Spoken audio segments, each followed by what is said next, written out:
एक समय की बात है जब एक गांव में बहुत ही रईस परिवार रहता था। उस परिवार में जगन, उसकी पत्नी पूनम, उनकी बेटी मीनल और राहुल रहते थे। जगन की उस गांव में काफी जमीन थी और उसका शहर में भी अच्छा खासा कारोबार था।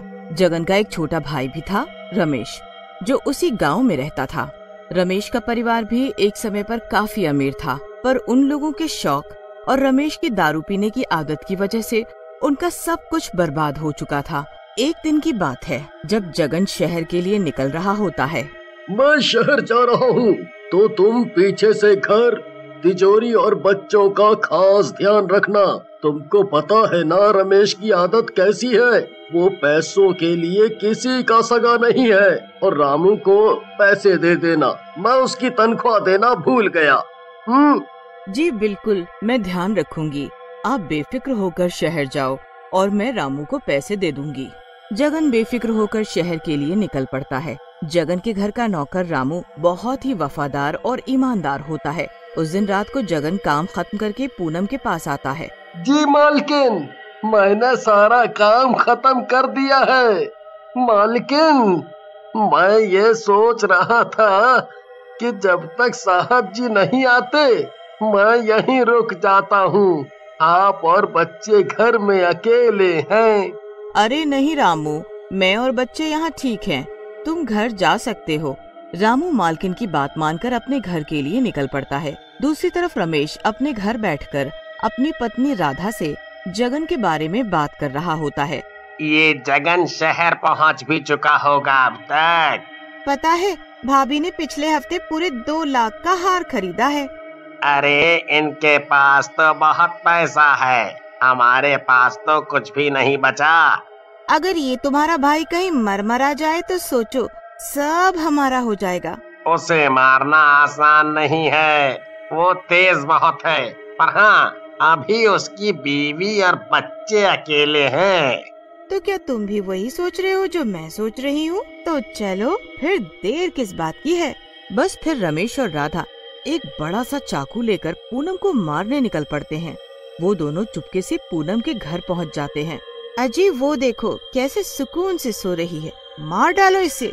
अरे तुम थोड़ी शांति रखो, मैं जा रहा हूँ, तुम यहीं खड़ी होकर देखती रहना।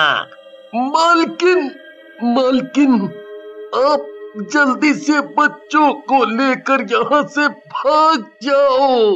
रामू ये क्या हो गया? भैया ये आपने क्या कर डाला? रामू को मार डाला? पूनम को समझ ही नहीं आता और वो बस बच्चों को लेकर वहाँ से जैसे तैसे भाग जाती है। रामू भी तड़प तड़प कर मर जाता है। पूनम अंधेरे में बच्चों के साथ पीछे के रास्ते से निकलकर खेतों में छुप जाती है। रमेश और राधा उसे सब जगह ढूंढते हैं पर उनको वो कहीं नहीं मिलती। अरे भागने दो, अगर आई तो हम उसे जिंदा नहीं छोड़ेंगे। अब जल्दी चलो और सब कुछ लूट लेते हैं। रमेश और राधा जगन के घर से सब कुछ लूट लेते हैं। उसके बाद वो रामू को वहीं जगन के घर के पीछे गड्ढा खोदकर उसमें दफना देते हैं। रमेश और राधा एकदम अनजान बनकर अपनी जिंदगी मजे से जीने लगते हैं और दूसरी तरफ पूनम अपने बच्चों को लिए इधर उधर भटक रही होती है। माँ, बहुत भूख लग रही है, हम घर वापस कब जाएंगे?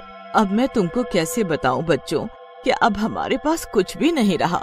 पूरा दिन बच्चे और पूनम भूखे रहते हैं। अब रात होने लगती है और तेज तूफान शुरू हो जाता है। भगवान हमारी मदद करो, हम तो ऐसे मर जाएंगे, हमारी मदद करो भगवान। पूनम को तभी सामने रामू का घर दिखता है। रामू का घर? इससे अच्छी जगह हमारे लिए कोई हो ही नहीं सकती। चलो बच्चों। पूनम घर में जाकर सबसे पहले रसोई में जाती है तो उसे डब्बे में कुछ रोटी मिलती है और एक बर्तन में सब्जी। ये सब तो एकदम ताज़ा लग रहा है। रामू तो परसों से यहाँ आ ही नहीं पाया और बेचारा मर भी गया है, पर फिर ये सब यहाँ कैसे? खैर, अभी बच्चे भूखे हैं, पहले उनका पेट भरूं। पूनम पहले तो जल्दी से बच्चों को खाना खिलाती है और दूध पिलाकर सो जाती है। उसके बाद जब वो सुबह उठती है तो उसे रसोई में फिर से गर्मा गर्म नाश्ता दिखाई पड़ता है। पूनम बड़ी हैरान होती है कि आखिर ये सब खाने का सामान आ कहाँ से रहा है। पूनम और उसके बच्चे अब रामू के घर ही रहने लगते हैं और उनको रोज वहाँ खाने का सामान रखा मिल जाता था। कुछ दिन ऐसे ही निकल जाता है, पर अब पूनम को शक होने लगता है कि कुछ तो गड़बड़ है। अब वो एक रात सोती ही और सोने का नाटक करती है। रात को उसे रसोई में एक परछाई से दिख जाती है। पूनम उस परछाई के पीछे जाती है तो वो परछाई एक भूत की होती है। कल बच्चे ये सब देखेंगे तो बहुत खुश होंगे। मीनल को तो वैसे ही गुड़िया से खेलने का बहुत शौक है। भूत रसोई में सामान रख रहा होता है और पूनम ये सब देख हक्की बक्की रह जाती है।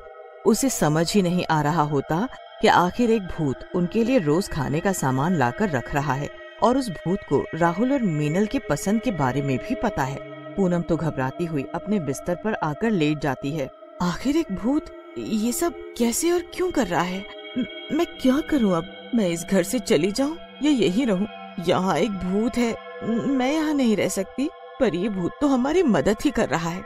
आखिर इस भूत की वजह से आज हम जिंदा हैं और महफूज भी हैं, पर मुझे जानना है कि ये भूत हमारी मदद क्यों कर रहा है। पूनम पूरी रात सोचने में निकाल देती है। जब सुबह होती है तब वो हमेशा की तरह भूत का लाया खाना बच्चों को खिला देती है और खुद भी खा लेती है। बच्चे उसके बाद खेलने लगते हैं, पर पूनम तो अभी भी उस भूत के बारे में सोच रही होती है। आखिर कौन है ये भूत? कौन हो सकता है ये? रामू? क्या ये रामू है?